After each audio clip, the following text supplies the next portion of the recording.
സമകാലിക കേരളം ചർച്ച ചെയ്ത വിഷയങ്ങൾക്കുള്ള കൃത്യമായ മറുപടിയായിരുന്നു ഇന്നത്തെ മുഖ്യമന്ത്രി പിണറായി വിജയന്റെ പ്രസംഗം. സംഘടനാ ചട്ടക്കൂടിൽ ഒതുങ്ങി നിന്നാണ് CPM പ്രവർത്തിച്ചു പോരുന്നത്. ചില പ്രത്യേക ബോധത്തിൽ വായിൽ തോന്നിയ കുറെ ആക്ഷേപങ്ങൾ വിളിച്ചു പറഞ്ഞാൽ അതിന്റെ പേരിൽ തീരുമാനങ്ങൾ എടുത്തുപോകുന്ന ഒരു പാർട്ടിയല്ല CPIM എന്നും മുഖ്യമന്ത്രി പറഞ്ഞു.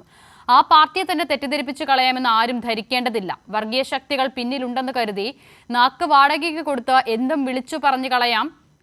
അങ്ങനെ CPIMന്റെ ആളുകളെ വർഗീയതയുടെ ഭാഗമായി ചിത്രീകരിച്ചു കളയാം എന്നത് വ്യാമോഹം മാത്രമാണെന്നും മുഖ്യമന്ത്രി പറഞ്ഞു.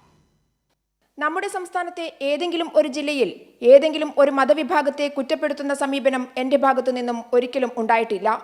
ഏതെങ്കിലും ഒരു മതവിഭാഗത്തെയോ പ്രത്യേകമായി കുറ്റപ്പെടുത്തുന്ന ഒരു സമീപനം എൻ്റെ ഭാഗത്തു നിന്നുണ്ടായിട്ടില്ല.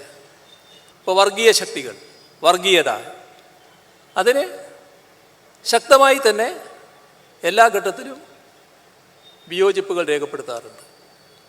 വർഗീയ ശക്തികളെ തുറന്നെതിർക്കാറുമുണ്ട്. ആ വർഗീയ ശക്തി എന്ന് പറയുന്നത് ഏതെങ്കിലും ഒരു പ്രത്യേക മതവിഭാഗമല്ലല്ലോ. കോഴിക്കോട് CPIM ജില്ലാ കമ്മിറ്റി നിർമ്മിച്ച AKG ഓഡിറ്റോറിയം ഉദ്ഘാടനം ചെയ്യുകയായിരുന്നു മുഖ്യമന്ത്രി. ഹിന്ദുപത്രം എടുത്ത ഇന്റർവ്യൂ ഞാൻ പറയാത്ത ഭാഗം അവരുടെ ഭാഗത്തു നിന്നും കൊടുക്കുന്ന നിലപാടുണ്ടായെന്നും അതുകൊണ്ട് തന്നെ മുഖ്യമന്ത്രിയുടെ ഓഫീസ് വിശദീകരണം ചോദിച്ചപ്പോൾ ഞങ്ങൾക്ക് ഒരു വീഴ്ച പറ്റിയതായാണ് അവർ സമ്മതിച്ചിട്ടുള്ളതെന്നും മുഖ്യമന്ത്രി പറഞ്ഞു.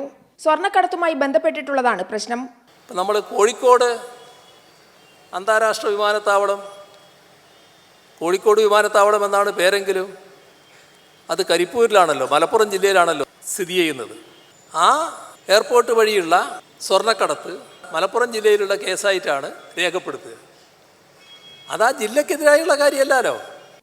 സ്വർണ്ണക്കടത്തുമായി ബന്ധപ്പെട്ട് ആളുകളെ പിടിക്കുമ്പോൾ എന്തിനാണ് ചിലർക്ക് പൊള്ളുന്നതെന്നും മുഖ്യമന്ത്രി ചോദിച്ചു. ഹവാല